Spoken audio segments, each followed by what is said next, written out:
Hello, happy Tuesday. Welcome back to another episode of The Practice.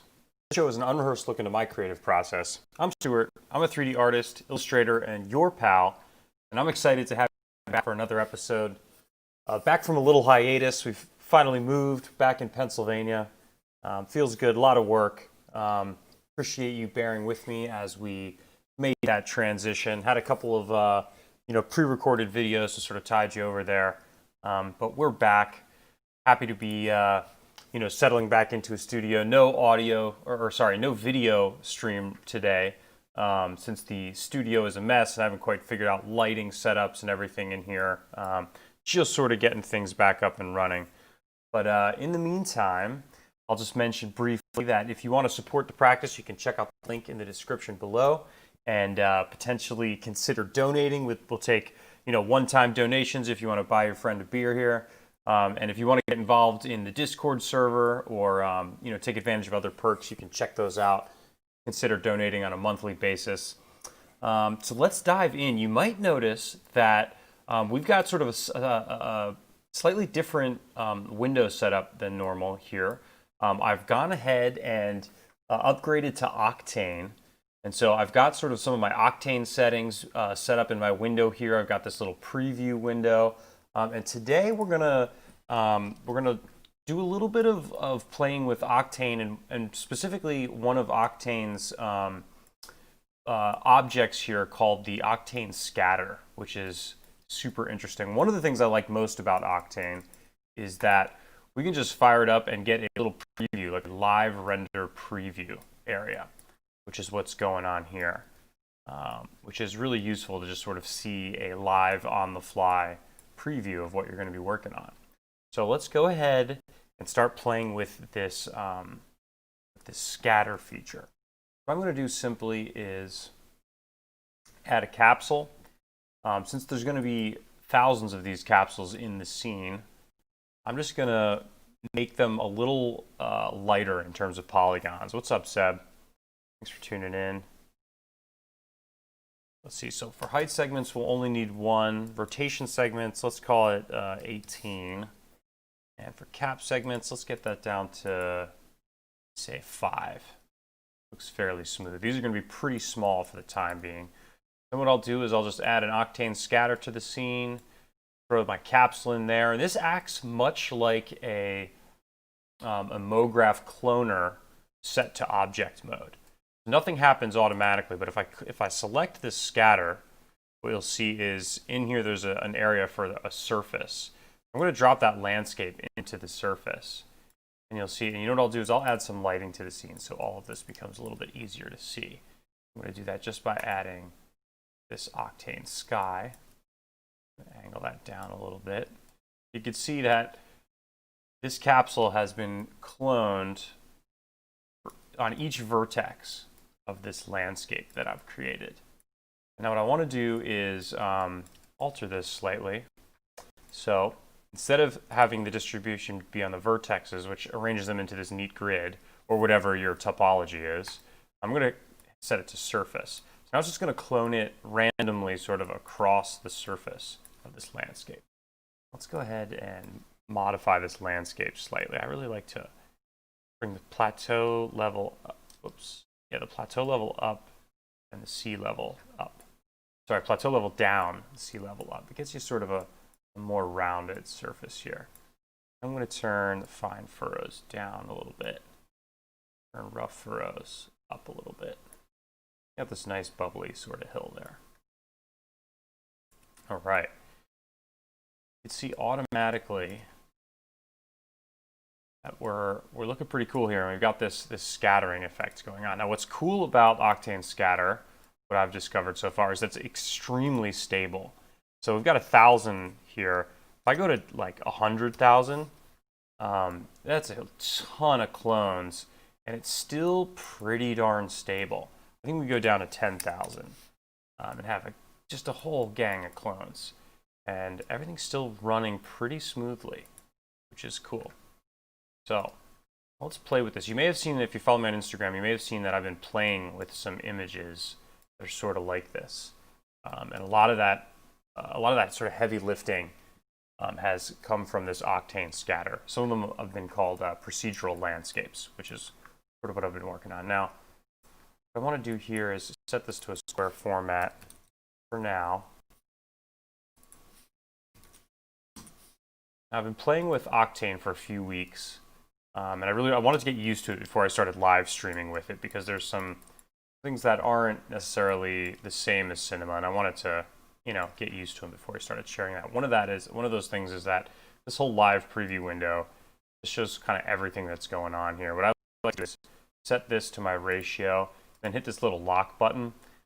We could zoom out a bit here. What that does is actually have a render preview that's clipped to our render size settings. We can zoom out a little bit just to make it a little smaller, make it fit in that preview. Now, another thing you'll notice is inside this Octane Scatter, if we go to the Display tab, you'll see that all these clones are displayed as just a simple line. You can change how that is displayed. You can change it to Object, and that'll give you a preview of the actual geometry. Now, that runs a little bit heavier, so I'm going to go back to line for the moment, just a little bit lighter. Cool. Now we could start playing with noises, and that's where things I think get really pretty interesting with this scatter. So if I go into the scatter and under distribution, I look at some of these options. There's some cool stuff going on here. So under shader in the top section here, if I go ahead and add a noise, it really happens at first. One of the things I can do is play with this clipping. And that'll use that noise shader to affect the distribution. Now, why don't I go ahead and make this, say, 500, make the scale a lot larger. Right, and you can see that we've got these really cool placement options using just that noise. Another thing we can do, I'm going to make some materials, these Octane materials, just to sort of help illustrate this point. Let's grab a couple cool kind of colors here. I'm going to duplicate this capsule. I'm going to duplicate this material, make a slightly different, darker green material. Maybe make it a little less saturated.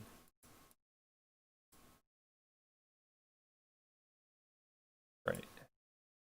Now you can see that it's automatically using the noise to distribute between these two. Even if I've got my min and max set all the way up and down respectively, seeing that it's using this noise to alter the placement of the different clones inside of that scatter, which is really neat. And then we can start scaling some of these down. Let's say our yellow ones, our light green ones are a little smaller. I think we can even go ahead and make another copy of those and scale that down even further.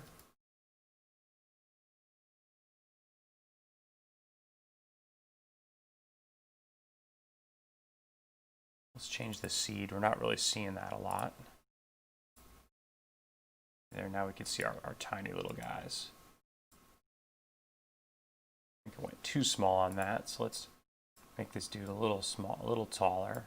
Let's also make the color a little different, just so we can further differentiate them.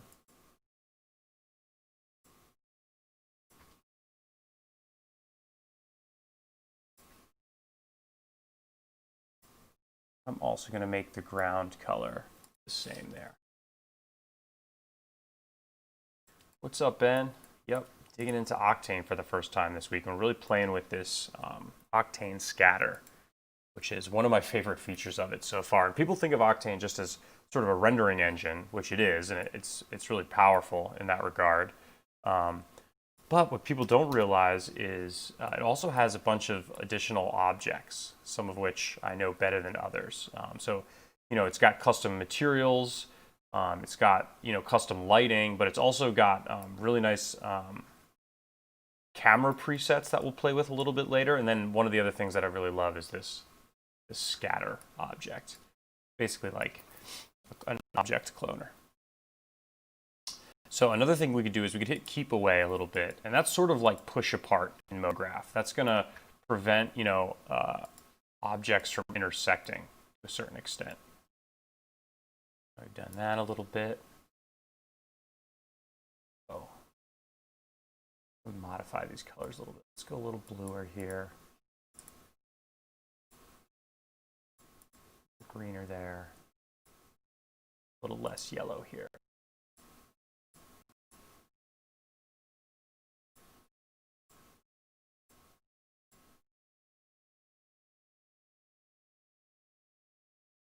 One of the things I also notice with Octane is that if we go from path tracing or from so yeah, it's originally set to direct lighting. What I want to do is go to path tracing here.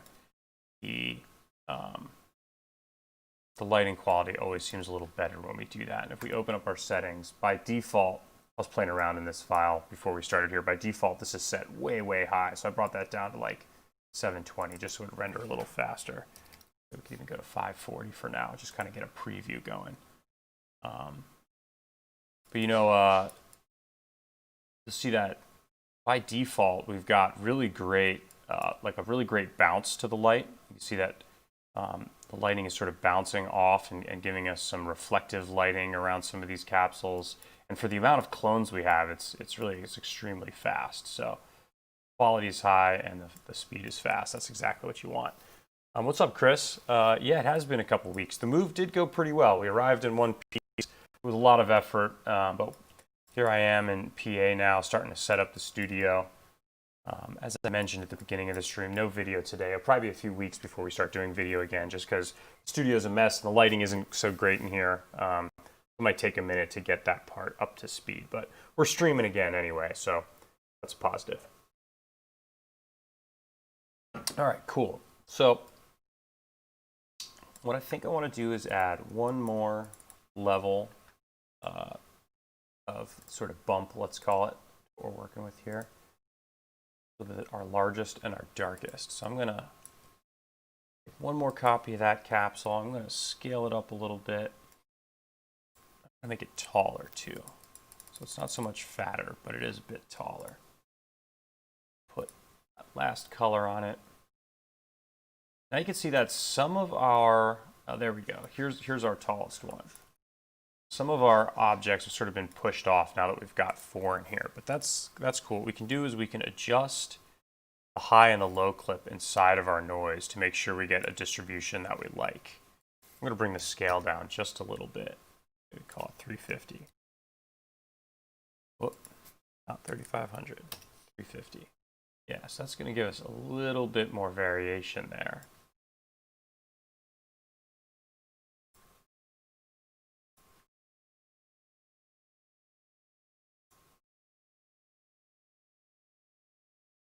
All right, now that's pretty cool. Zoom in a little bit.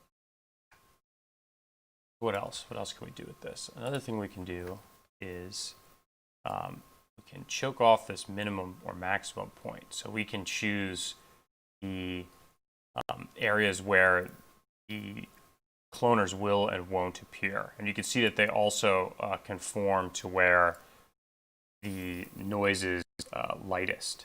Right, so you could set up a really cool animation just by keyframing this maximum and just have sort of an animation of these plants growing in, plants disappearing. Cool. Nice. What I might do is actually choose some areas where I don't want these to appear at all, just a little bit of area. And I'll come in here. Adjust this.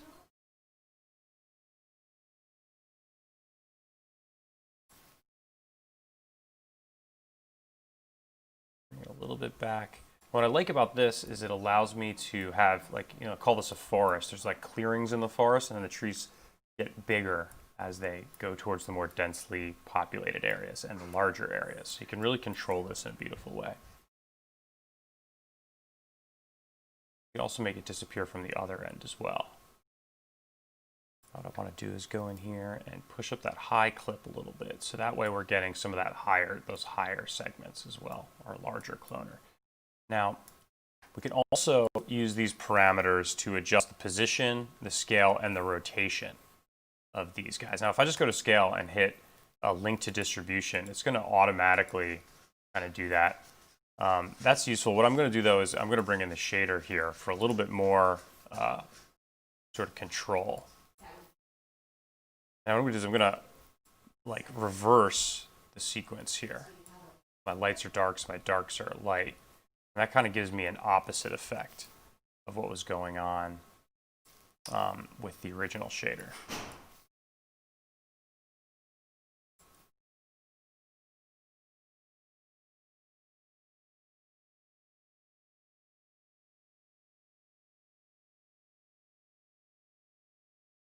See, in this Y coordinate, I can really crank up the height and have the darkest areas of my noise shader really be affected. Now that's too much. What I'm probably going to do is call this 1.5, call this 2, and call this 1.5. Get a little bit more exaggeration of that height. Actually, let's call this 1.25, 1.5, 1.25. We're really just affecting the height for the most part.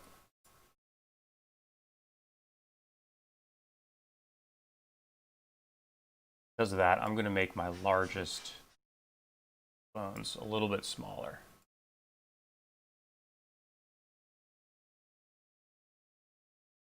That's looking pretty cool.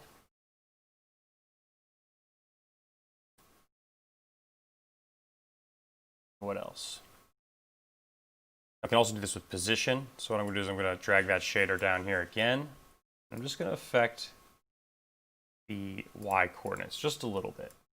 I don't want to do too much because then my smallest cloners here will be pushed out of the ground plane here, which is not what I want. It gave me a little bit of an exaggeration. We can also do that on coordinates, which I don't need at the moment. And then you can also add that to rotation. Now, rotation here, I find that it's nicer if it's more even instead of distributed most across the areas that are shaded by the noise. And what's also really cool about Octane is that you can add effectors. So if I just go up here to my MoGraph effector palette, I can grab a random effector. I can just throw that into my effectors area of this Octane Scatter. And that'll allow me to do all my familiar MoGraph moves. So I'm going to just add 1 centimeter of positional randomness. I'm going to turn on scale, hit uniform scale, just add a little bit of scale randomness. And then that gives us a much more organic feel because things are just broken up a little bit. It's a little bit of rotation here. Actually, I'll give it a fair amount of rotation in H and then P and B just a little bit. Now we can see we're getting just a little bit.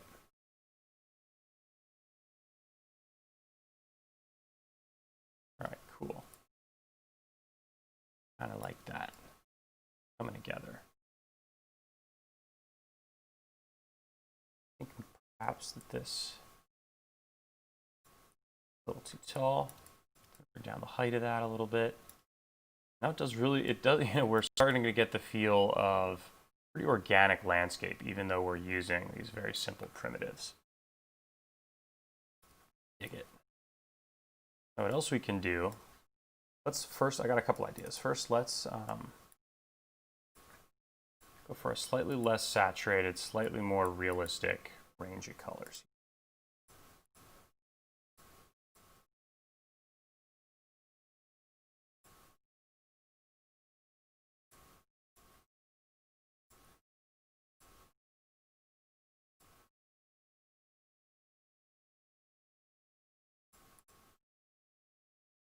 Bringing the darkness down really.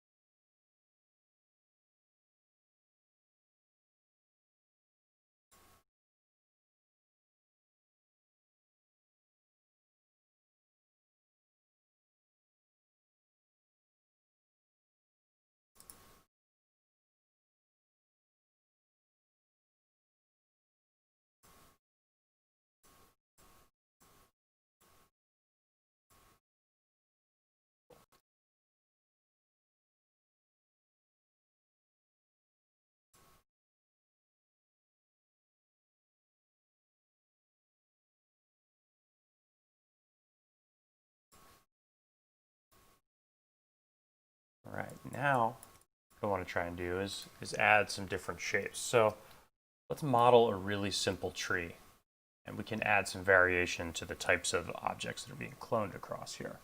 So I'm going to go really simple, make kind of a pine tree sort of shape with a cone. Again, we're going to be cloning this guy. I don't want to be too crazy with the geometry. So let's add a cap to the top and bottom. I'm going to isolate this so I can see it a little better.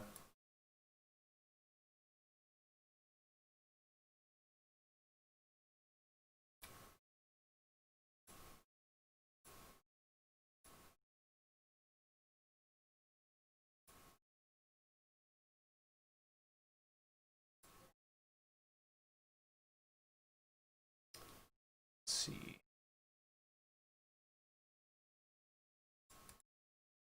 Yeah, I'm going to turn the segments down a little bit. 18. No height segments, no cap segments. This should be pretty good. Let's also add cylinder. Got a little trunk action. I'm going to make the trunk larger than it needs to be just so I can make sure I'm intersecting the ground plane. There's our very basic little tree. Add the cone to the cylinder. So we've got a little hierarchy here. Not so bad. Cool.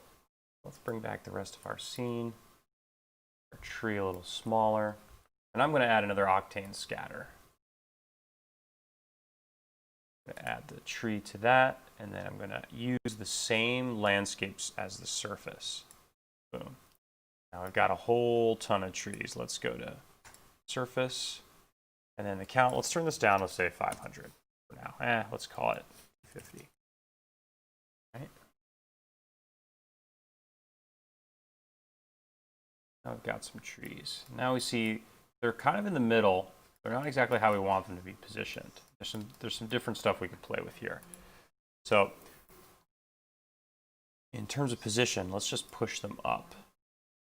It's going to be good. Give us a little space from the surface. Now you'll also notice that in areas where we're on the hill, by default, the clone is going to follow the normal position. It means basically it's going to try and be perpendicular to the face of the vertex. Now what I love about Octane Scatter is what you can do is you could turn down the normal align. You can go all the way to 0, which is kind of cool because that's what trees sort of do, is they tend to grow straight up, right? So that gives us a more realistic effect. But you can also adjust the strength. And what's kind of nice is you keep that normal align kind of low, but not all the way down. And that gives us a little bit of a little rotational variation that relates to the ground underneath it, which is sort of a realistic thing for trees to do. And the other thing you could do is you focus the up vector, and that can you can modify which way the clones will try to point themselves. I'm going to leave the up vector just a little bit Y. As I turn that up, it's going to really push them up. I'm going to leave it just to 1. Leave this at around 0.2. That's going to give us just a little bit of variation, which I dig. Now we've got our pine trees. And again, that's an all-over scatter, which is fine. It looks pretty good, but what it might be nice is to use some noise to limit the places where those are going to be. So that's what I'll do. So I'll just throw a shader into, a noise into this tree octane shader. I'm going to choose a different noise pattern. Electric tends to work pretty well here. Turn up that low clip. And then I'm going to come to this clip. I'll use the high clip. I think I also want to get a lot larger with this. Let's go to 500 for the scale. Yeah. And now it's modifying and limiting the position where these trees can grow. And that can give us much more realistic effects.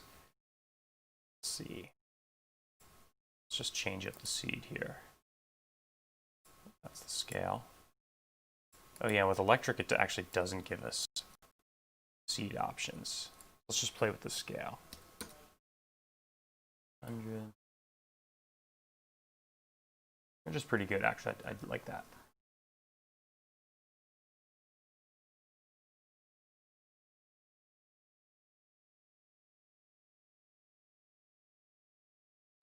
All right, let's add more materials. I'm going to make a much darker green. Octane does use a node system.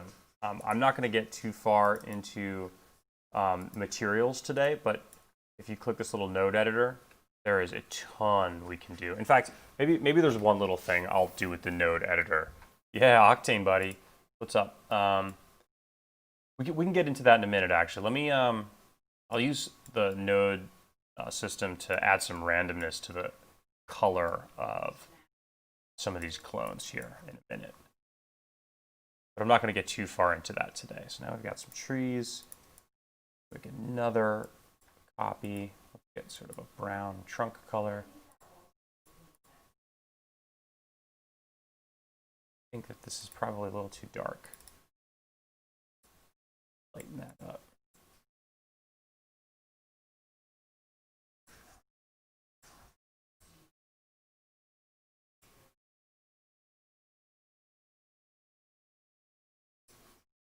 Also going to turn down the height. I'm just going to clear this out.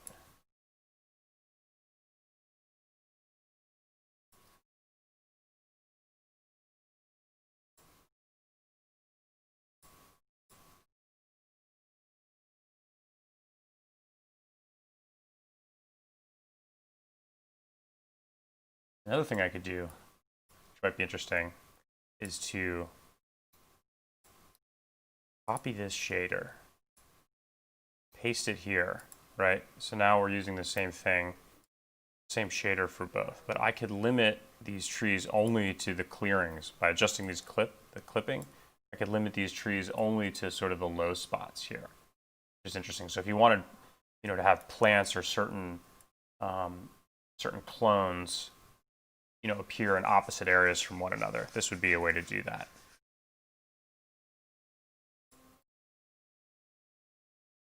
Or I could sort of reverse that and have them appear only where the taller stuff is, right?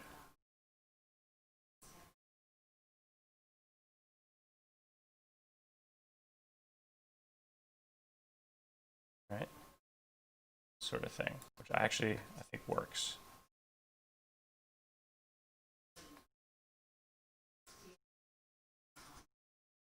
There's just so much you can do with these noises. Another thing we could do is grab this. Actually, here, let's just do link to distribution. So now the scale of these trees is going to be linked to the noise in the distribution. Make it larger.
Cool.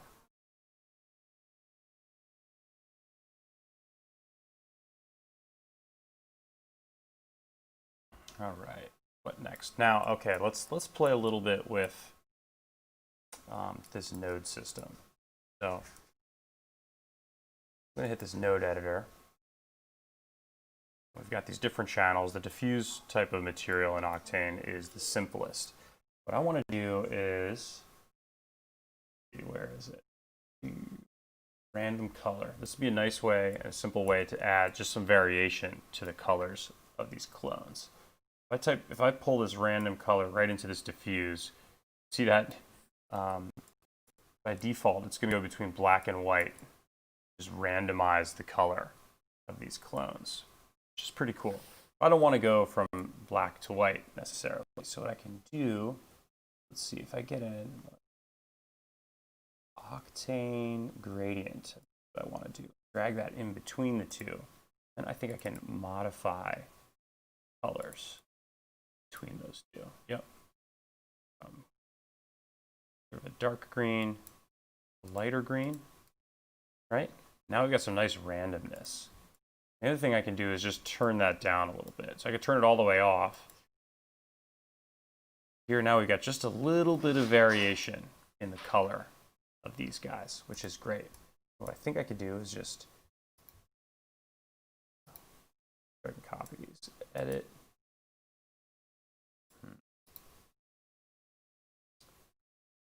Copy, cool. And then I'm gonna go here, go, paste, plug that into my diffuse.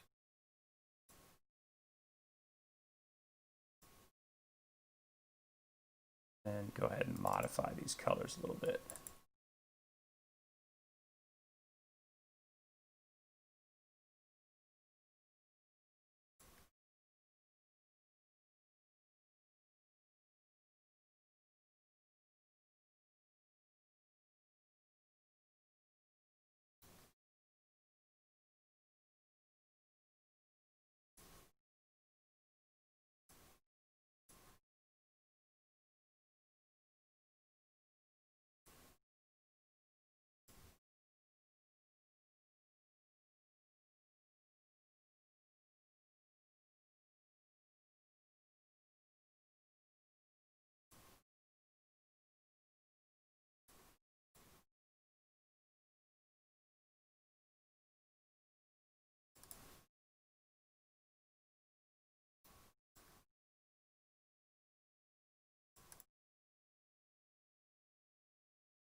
Now it's kind of neat. You can see that there is just a little bit of color variation between each of these materials, or within each of these materials, I should say.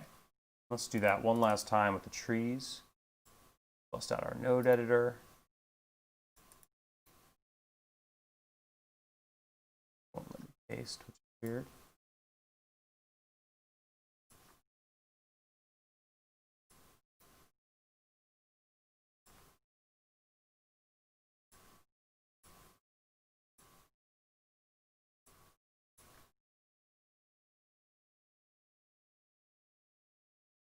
I do really love having just this live preview of what's going on.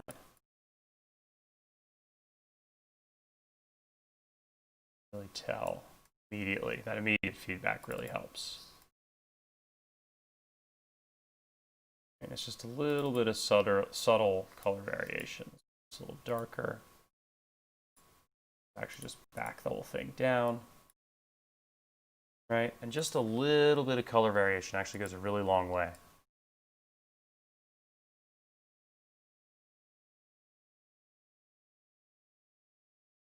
Got this kind of nice forested kind of scene.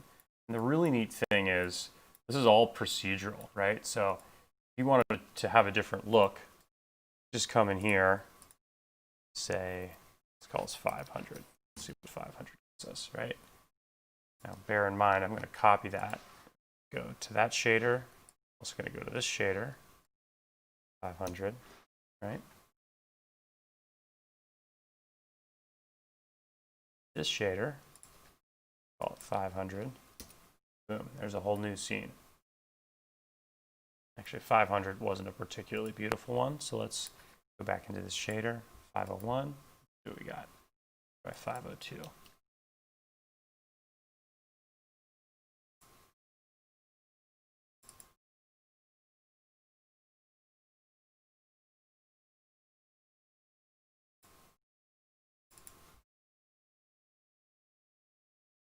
Right, that's not a bad one.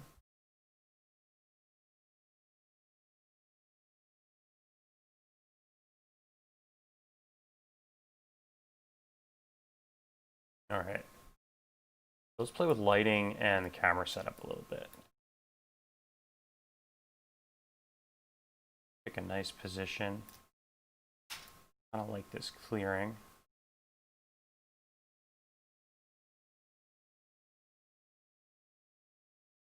I might turn off borders at sea level for this. Now we've got a little bit more of a flat plane to cross. There.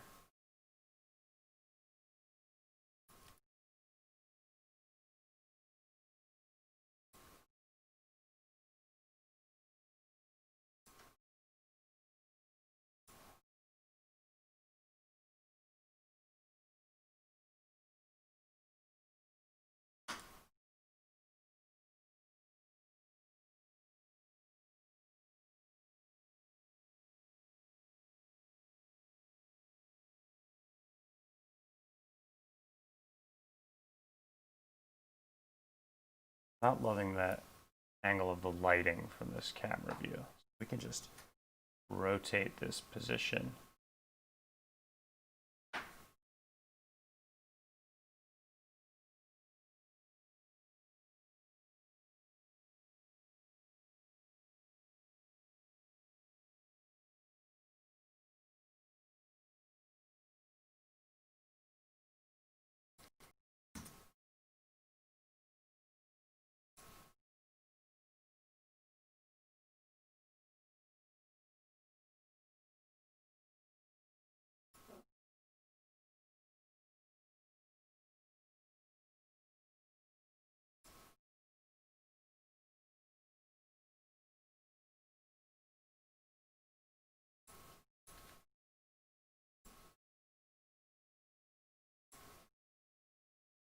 Going through and modifying some of these parameters so they will work a bit better with this particular camera angle.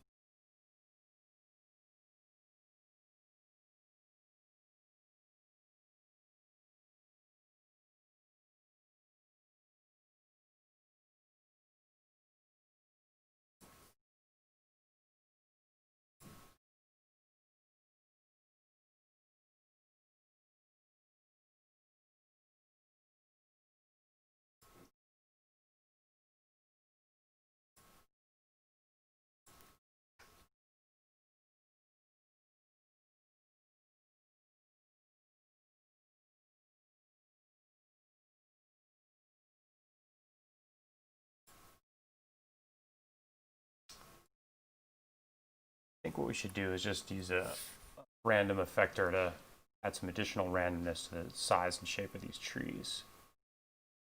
Random effector, now it doesn't automatically add it like it does a MoGraph item, so I'm just going to have to randomly add that. I'm just going to add a little bit of randomness to the position, but to the scale, I'm going to add a bunch of randomness. Maybe actually it'd be cool to have uneven randomness. Actually, I changed my mind. Let's go even. I'm going to leave rotation. Let's get in here.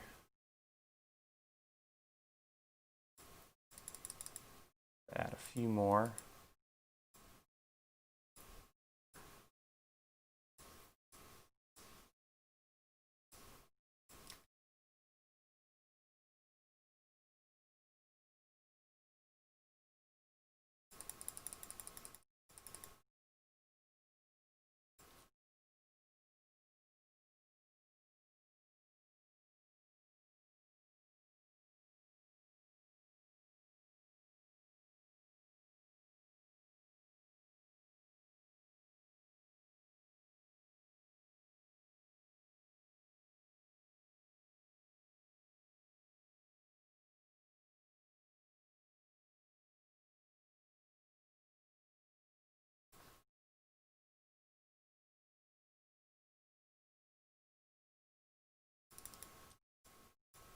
There's a few of the trees in the distance there were sort of floating away.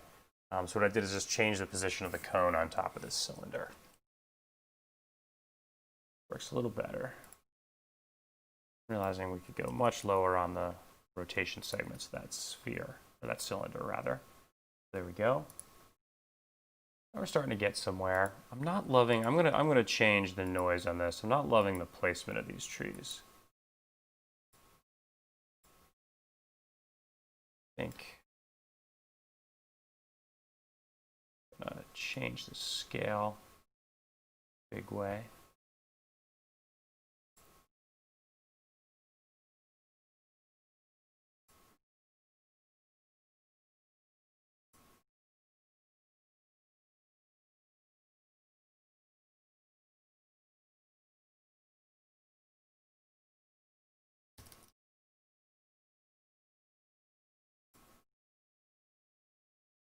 That's kind of cool.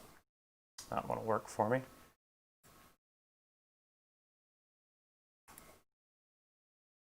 Yeah, sort of a nice distribution. I think I want to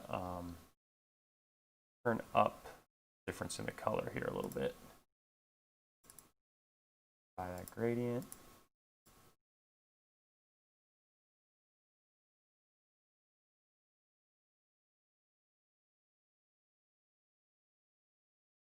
Some nice randomness in the color there.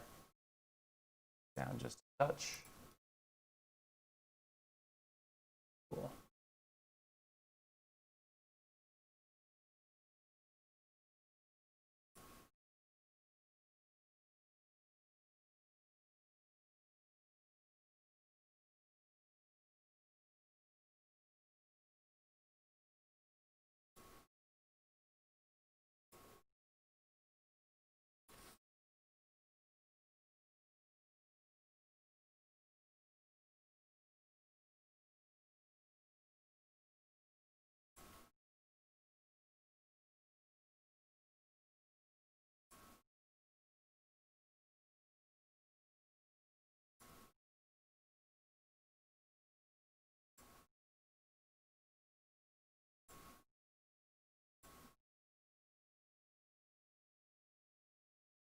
I want to turn down this normal line just a little bit, just so we get a little bit more of a vertical orientation for these bumps.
There we go. For the setting, that was going to give me a little more scale in the low end here. What I'm hoping is I can go even higher. Let's try to like 40,000 here. I'm going to push keep away up a little bit, which is going to prevent the larger ones from interacting. Give us a little more density here, which is pretty cool. All right. I think I might do is add one other tree type here.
Now, zooming out, a little bit of a higher vantage point actually gives us more to view, more to digest, which I'm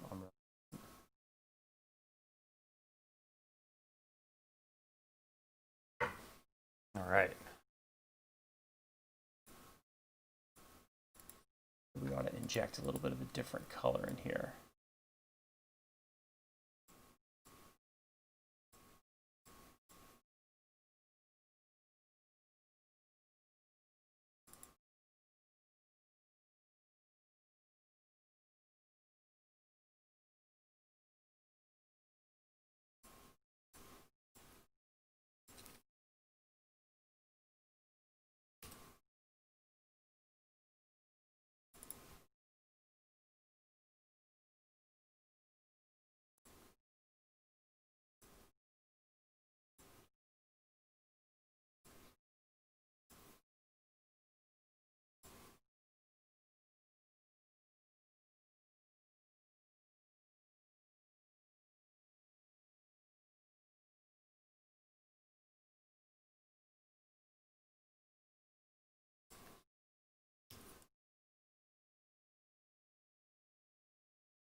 All right, now a couple more things that are going to make this rendering look really cool.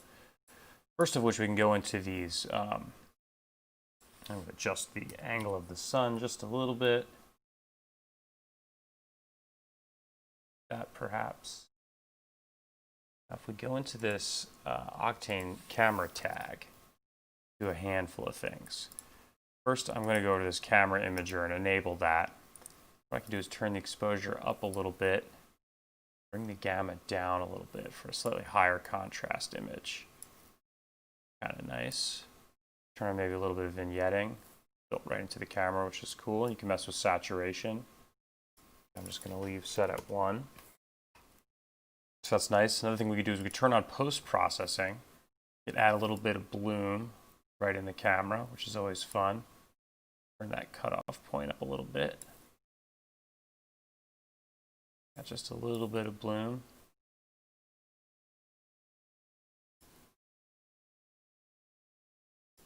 And we can turn the glare up a little bit. Similar kind of thing to the bloom.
Another thing we could do is go over to this thin lens tab, turn off autofocus on our depth of field, turn our aperture way up. So that'll give us a nice hazy depth of field. And what I love, this is one of the things I really like about depth of field inside of Octane versus depth of field inside of Cinema 4D's native renderers. I can turn on my aperture, and then with this little F option up here in my preview, I can just click on the rendering itself and choose where my focal point's going to be, which is kind of cool. So I could choose something, you know, right in this mid-range here.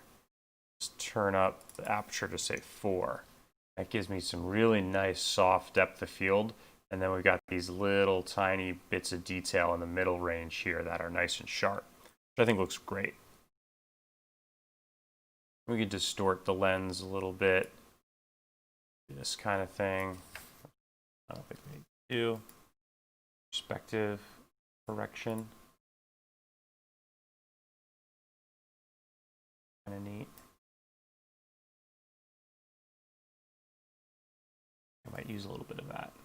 Not sure exactly what it's doing, but I'm digging it. That gives us some real interest there. And the last thing I'm going to do, which is another little bit of an Octane, like an Octane option that wasn't available before I upgraded, is one of these fog volumes. What's cool about these fog volumes is basically it allows you to add fog just as like a more controllable object. So I could just grab this fog here, and it creates this this sort of bounding box for the fog. You can see I can go above my scene, go to the top view, and just drag this fog over the whole view. It's kind of neat. A lot of great settings in here too. So what I'm going to do is, just so it runs a little faster, is I'm going to turn that voxel size up to say 15. This kind of lowers the resolution of it, as you can tell. I'm also going to turn the edge feather up to 1, which is going to kind of soften the edges and make it a little bit taller too. Scoot it up a little bit. Now it's obviously obscuring everything we're looking at here. It's way too dense, but you can already see how we're getting sort of a depth effect using this. So let's go into some of the other settings. We'll go into medium, and this medium is going to give us a lot of our settings. So I'm going to make the color kind of a light blue, real light blue, both there and in the scattering. Just going to drag that in, and now our density is set at 100. That's typically way too much. Coming down to like 0.5 gets us closer to where I think I want to be. 0.25 even. Because there's so much of it in the scene. As you move back, there's really a lot. So it layers up in the scene as it pushes back. Let's add a little bit more blue here. That's going to give us some great atmospheric perspective. Things are going to get blue as they move back in space. They're going to get a little hazier and a little softer. It really adds to that depth of field look, as far as I'm concerned. Cool.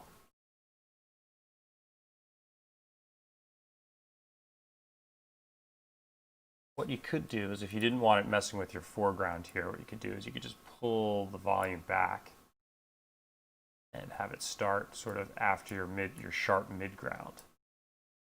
I could actually angle it and orient it right towards the camera here.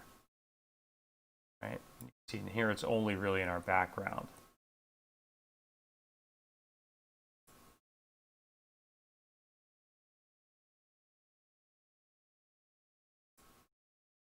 You can do it that way. You could scoot it back a little less deep, and also go in and adjust density upwards.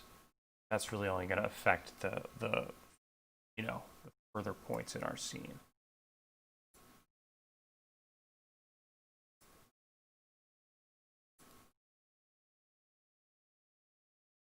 I think is good. Maybe a little too dense.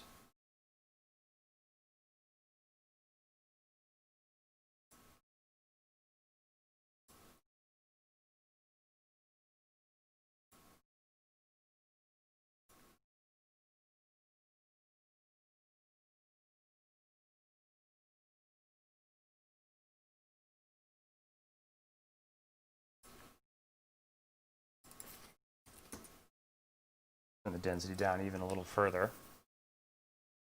Cool.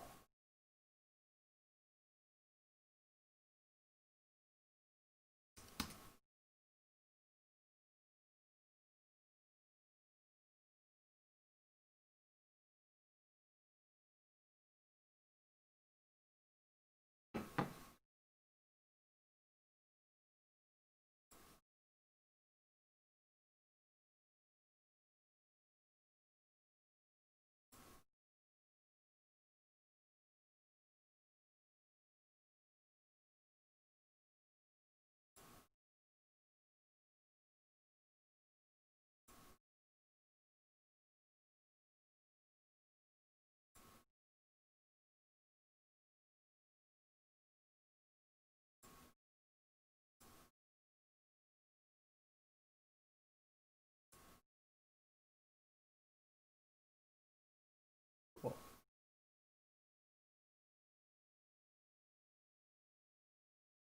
That's a fairly simple scene. What I'm going to do is I'm going to go into these settings here, turn them up just a little bit. Let's go to 960.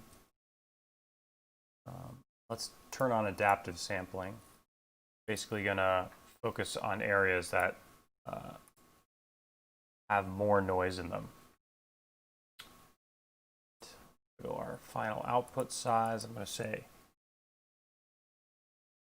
1080. I have to refresh this, get that larger.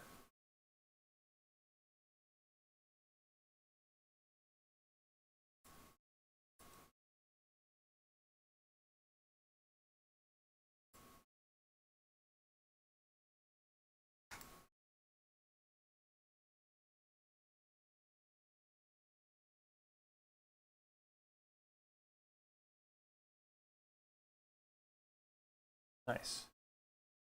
I'm going to let this render a little while. It should only take about 47 seconds. Turn this up to 1 so we're full size. Take a little bit longer to render. And I'll show you how easily you can modify this and just create a whole series of renderings.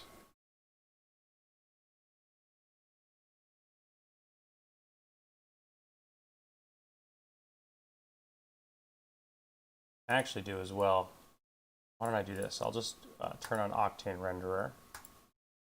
I'll just keep that over there. Pause this rendering.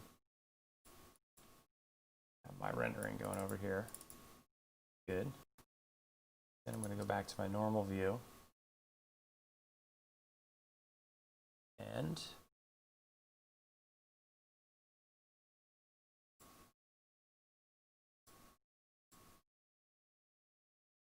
can't update that, but what I'll do is I'm just going to enter different seed values for both landscape and these octane scatters.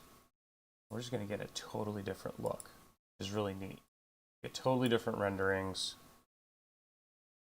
Say 504. Come back down here. Go to 504.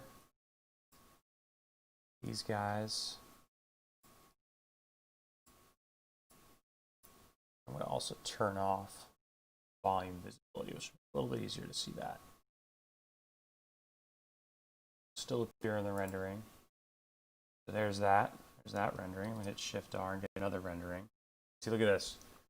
Also very, very cool. Let's actually adjust. Pause that. I'm going to turn this back on. Unfortunately, I can't have this renderer going and the live preview at the same time. What I'm going to do is I'm going to, because a lot of our detail is a bit further away, I'm just going to go ahead and change where our depth of field search is. Now, by default, since we have a volume, when in the scene, when I use my focus finder tool here, it's going to ask me whether I mean this cone or the volume. I'm going to select that cone. Might even go a little bit further into the scene. See, maybe around here. Just select that capsule. Look how cool that stuff is. All right, and now this is this same exact setup. I just adjusted the noise parameters. I was able to get an entirely different scene, an entirely different rendering here, which is really cool. So I like this one. I'm going to go ahead and hit Shift R and kick that rendering over. Delete that one.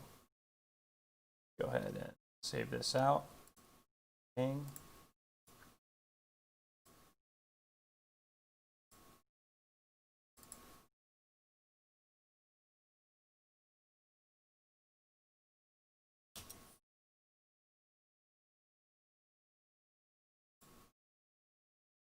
Cool, and let's do one more while that's rolling. Let's change up the seed a little bit. Cool. This guy, let's just go to, I don't know, 506. Let's see what we get.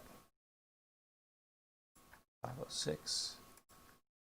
This, let's just go with, I don't know, just click around.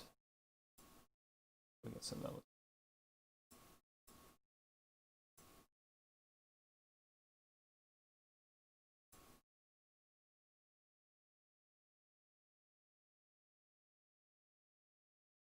Got a lot of trees. Also modify the global scale.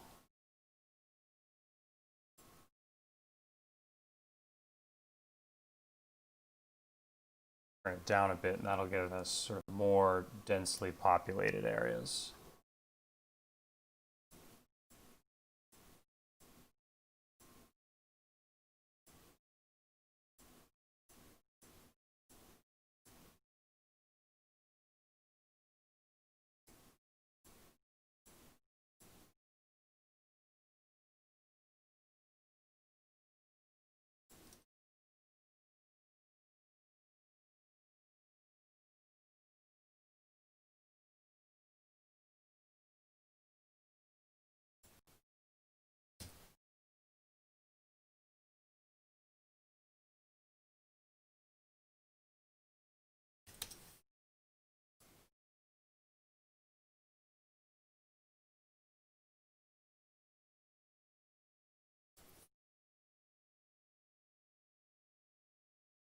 Totally different feeling.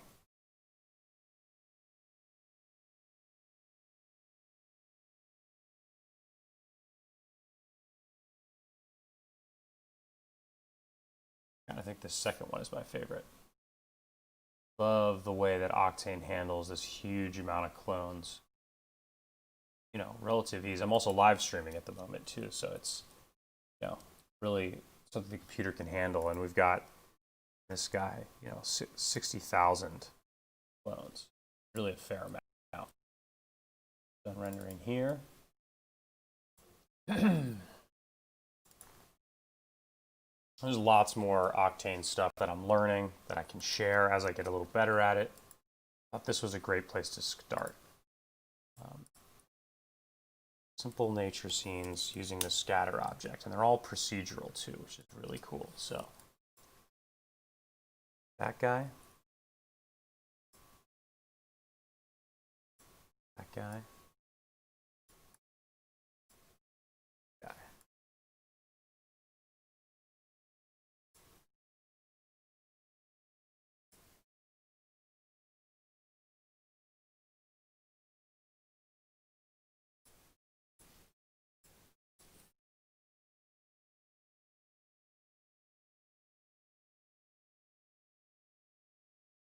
Awesome. It's a fun little exploration. Creating procedural landscapes in Cinema 4D and Octane. If you found this useful at all, if you want to help support us in the algorithm, I'd appreciate it if you gave us a thumbs up and hit that subscribe button. If you found it useful and you think a buddy of yours would also find it useful, please don't hesitate to share. Really appreciate that kind of thing. If you want to help support the practice, check out the link in the description below. We're accepting one-time donations. You could buy me a coffee or a beer, or if you want to get involved in the Discord server and become a part of that growing and very positive community, I'd really appreciate you doing that. If you want to keep up with me and the work that I'm doing, hit me up on DLGNCE on Instagram and Twitter. I'll be sharing images like this and many, many more. And until next week, this is Stuart saying thanks so much. Really appreciate each and every one of you guys tuning in. I'm glad to be back at the practice stream after a few week hiatus. So thanks for tuning in. Thanks for joining me. Congratulations to making it to the end. And this is Stuart saying see you next week. Later, gang.